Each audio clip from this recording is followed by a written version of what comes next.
Welcome to another episode of Virtual City Hall School.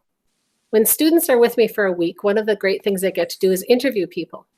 When they do that, they get to find out people's expertise, their passion, and their career pathways. When they interview today's guest, they also make a connection to science and safety. I wish I could take you all right now to this place where we interview Kory. It's one of those behind the scene places way high above the city room where you'd see the lights that light up the pyramid every night. You'd see the Canada Arm, and you'd also see our next guest, City Hall's electrician, Kory Hunt. Hi, Kory. Hi, how are you? Great, thanks for joining us. I'm going to turn the interview now over to our student reporter, Kira. Go ahead, Kira. Hello. Hello. Hi. Okay, so the first question is, tell us about your training to become an electrician. Okay, so training to become an electrician, we do what's called an apprenticeship.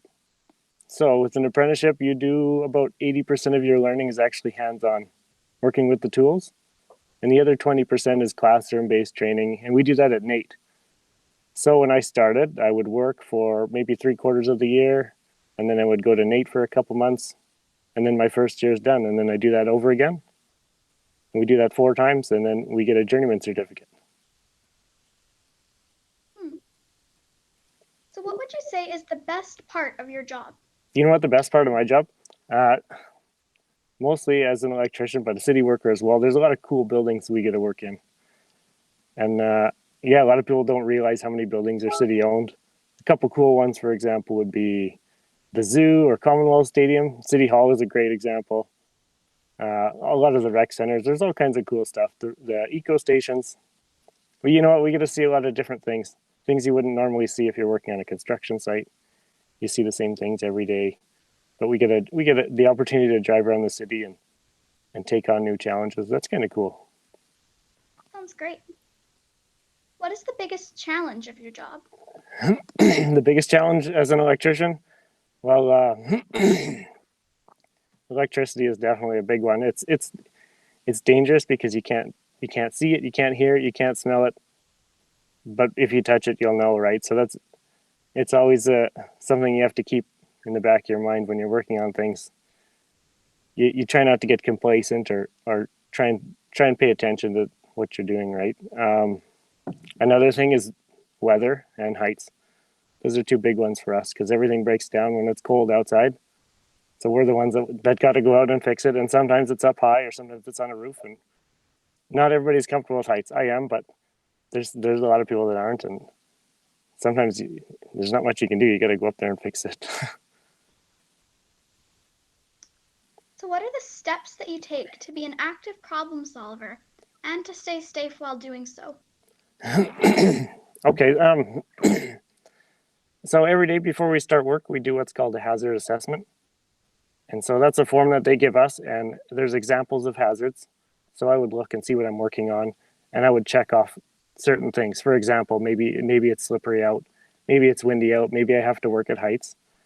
And then we would go to the next column, and it gives us examples of things we can use to mitigate those hazards, like safety boots. Maybe if I'm working in the parkade, I'd wear a vest, right? If I'm working up high, maybe I'd get someone to hold my ladder. So there's things like that we do every day. Over time, people get complacent. They do the same task over and over, and they start to forget about those things, or they think that they don't need to do it anymore. So we hold weekly toolbox talks, and there's meetings amongst ourselves, and we kind of bring up different topics every week and kind of remind each other why it's important to keep doing what we're doing. Don't change things. Just because you're getting older and you've done it a million times doesn't mean it's not dangerous anymore, right? Or we'll share examples with each other. Say, hey, this happened to me the other week. Like keep your eyes out. This could happen to you too. Things like that. Staying active as a problem solver. Well, that's easy for us because every day if we're not doing maintenance, we're fixing something, and fixing something is problem solving the whole time, start to finish.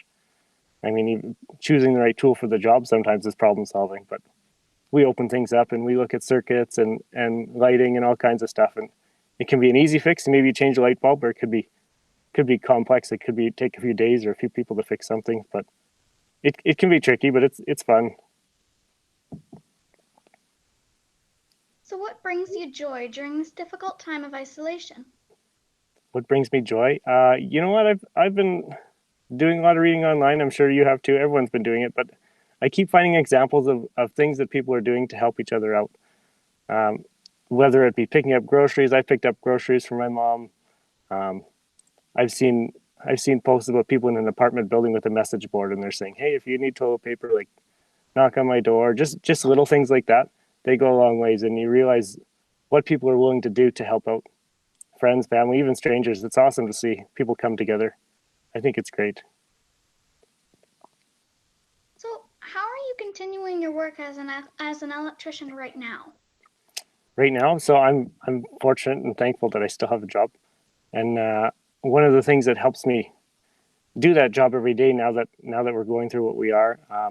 Our city operations safety team has come up with a COVID-19 hazard assessment. So it's similar to the one that I would do, but they've done one specifically for COVID-19, and so they basically run through every scenario, and they break down things like the probability of getting infected, the severity, things like that, right? And just for everyday tasks, whether it be working in a building with public, working in a building without public, everything you name it, they've gone through it with a fine tooth comb, and they've basically found ways for us to mitigate the hazard and the risk to next to nothing, which is great.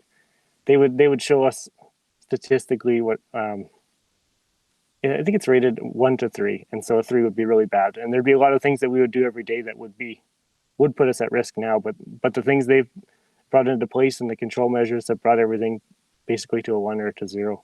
So I'm very comfortable working still, and they've definitely helped answer a lot of questions for us, which is great. That does make sense. So, what have you learned during these unprecedented times? What have I learned? You know what? This one wouldn't necessarily be a work-related answer, but I've got 2 young kids at home, and the biggest thing I've learned is that no matter what time they go to bed, they're always up at the same time every day, and it's always earlier than I want. And there's nothing I could do about that. It doesn't matter if they go to bed at 6 or 8 or 9, they're always up at 6. Oh dear. Kira, how about you? What are you getting up early, or are you sleeping in? What is your life like? Normally, I set my alarm for 7 o'clock on a school day, but I've actually started sleeping in lately, and so it actually surprises me how long it took my body to adjust to being allowed to sleep in.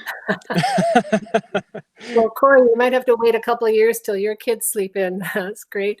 Thank you both for that interview. At the City of Edmonton have so many men and women who are really passionate about helping out and making sure that our buildings run properly and safely. And one of the things they consider when they think about change for climate is electricity usage. So my challenge for you today, students, is to think about electricity. I wonder what different ways your family is using electricity today. Have you used more of it since you've been home lately? Perhaps you can ask your parents to take a look at your power bill and consider ways that you could reduce the amount of electricity that you use. Thank you very much for watching. Have a great day.